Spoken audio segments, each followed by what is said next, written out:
आगे बढ़ेंगे। दिल्ली तशद्दुद 2020 एक सोची समझी साजिश का नतीजा था। ये फसाद अचानक बरपा नहीं हुआ। दिल्ली हाईकोर्ट ने ये तबसरा किया है। हाईकोर्ट ने कहा है कि वीडियो के मुताबिक मुजाहिरीन के तौर तरीकों से मालूम होता है कि हुकूमत के कामकाज को मुतासिर करने के अलावा आम शहरियों के मामूलात पर भी असर डालना था। दिल्ली फसादात के एक मुलजिम की जमानत मुस्तरद करते हुए जस्टिस सुब्रमण्यम प्रसाद ने कहा कि सीसीटीवी कैमरों की मुनज़्ज़म तोड़फोड़ शहर में अमन व अमान को खराब करने की पहले से तयशुदा साजिश की तस्दीक करती है। वाज़ेह हो कि कल दिल्ली पुलिस के हेड कांस्टेबल रतन लाल के कत्ल मामले में दिल्ली हाई कोर्ट ने मुलजिम मोहम्मद सलीम खान को जमानत दे दी थी। वहीं मामले में मोहम्मद इब्राहिम की जमानत अर्जी खारिज हो गई है।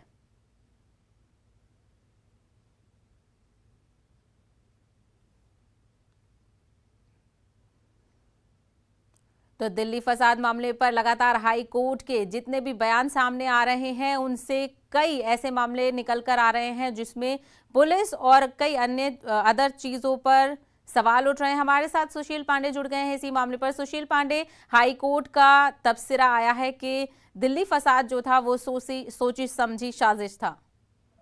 आज देखिए, साफ तौर से कहीं ना कहीं दिल्ली हाई कोर्ट का ये बड़ा टिप्पणी है। हालांकि ये बड़ी टिप्पणी दिल्ली दंगा से जुड़े एक मामले में है जिसमें मोहम्मद इब्राहिम और मोहम्मद सलीम दो आरोपियों की जमानत अर्जी पर दिल्ली हाई कोर्ट ने कल फैसला सुनाया था। हालांकि डिटेल फैसला जो है वो आज अपलोड हुआ है, जिसके बाद ये बड़ी टिप्पणी दिल्ली हाई कोर्ट की निकल कर आई है। दिल्ली हाई कोर्ट ने मोहम्मद इब्राहिम की जमानत अर्जी को खारिज करते हुए ये कहा है कि जो नॉर्थ ईस्ट दिल्ली दंगा हुआ था वो एक सोची समझी रणनीति के कारण हुआ था और उस समय जो दंगा हुआ था वो समाज की व्यवस्था को अस्त व्यस्त करना था, सरकार के कामकाज पर नुकसान पहुंचाने के लिए किया गया था। ये तमाम प्रकार की फिलहाल टिप्पणी की गई है दिल्ली हाई कोर्ट से। दिल्ली हाई कोर्ट ने फिलहाल इसी मामले में जो मोहम्मद इब्राहिम है उनकी जमानत अर्जी को खारिज करते हुए ये टिप्पणी की है।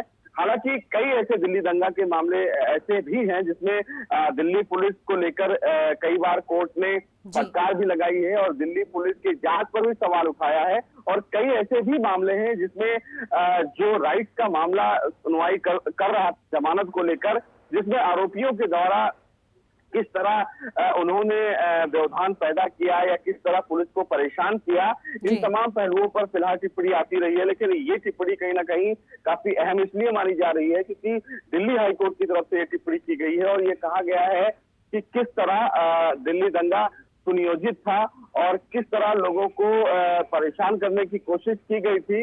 और इब्राहिम जो इस मामले में मुख्य आरोपी है, जिसने जमानत के लिए दिल्ली हाईकोर्ट का दरवाजा खटखटा। बिल्कुल। तो सुशील पांडे, जिस तरीके से ये कोर्ट का तबसरा आया है और कई जो अपोजिशन लीडर्स हैं और क्या सियासी जो एक्सपर्ट्स हैं वो भी बार बार यही कह रहे थे इस मामले को लेकर कि ये सोची समझी साजिश है, ऐसे में जो कोर्ट का तबसरा है उससे जो लोगों को इंसाफ की उम्मीद है वो और कहीं ना कहीं मजबूत हो जाएगी।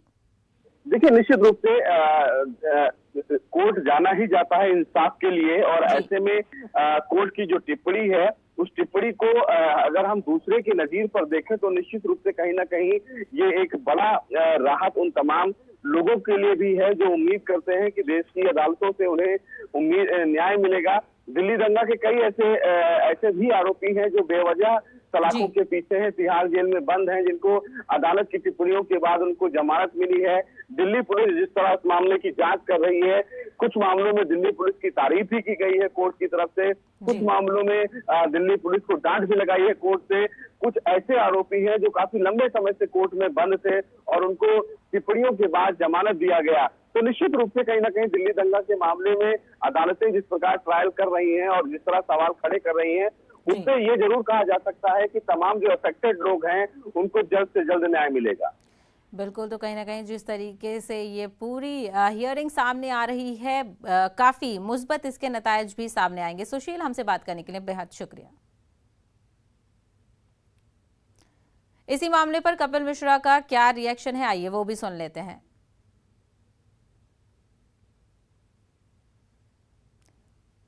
कपिल मिश्रा ने इस मामले पर क्या कुछ कहा, देखिए। पिछले 1.5 साल से हम वही कह रहे थे, ये दंगे, दिल्ली हाई कोर्ट ने कहा है कि ये दंगे एक सोची समझी साजिश के साथ किए गए हैं और हम भी यही कह रहे थे कि हथियार इकट्ठे किए गए, बम इकट्ठे किए गए, योजना बनाई गई और सुनियोजित तरीके से दिल्ली को जलाया गया, दिल्ली में लोगों को मारा गया।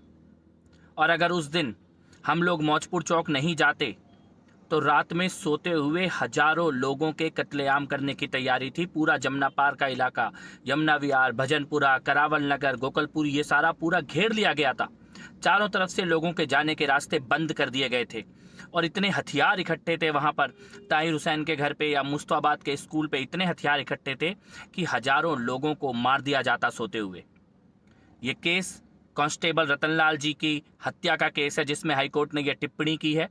पहले हथियार इकट्ठे किए गए, सीसीटीवी कैमरे बंद किए गए और सुनियोजित हिंसा की गई, चुन चुनकर लोगों को मारा गया है। आज दिल्ली हाईकोर्ट से जो सच सामने आया है, उसके बाद इस देश के कई बड़े बड़े पत्रकार, तथाकथित पत्रकार, कई राजनेता और ऐसे फर्जी इंटेलेक्चुअल जो इन आतंकवादियों को बचाने के लिए कपिल मिश्रा के ऊपर इल्जाम लगा रहे थे, आज उनको दिल्ली की जनता से माफी मांगनी चाहिए। दिल्ली के दंगों का सच अब सामने आने लगा है। कोरोना वबा के दौरान बाहमी इमदाद और इन्हिसार का जज्बा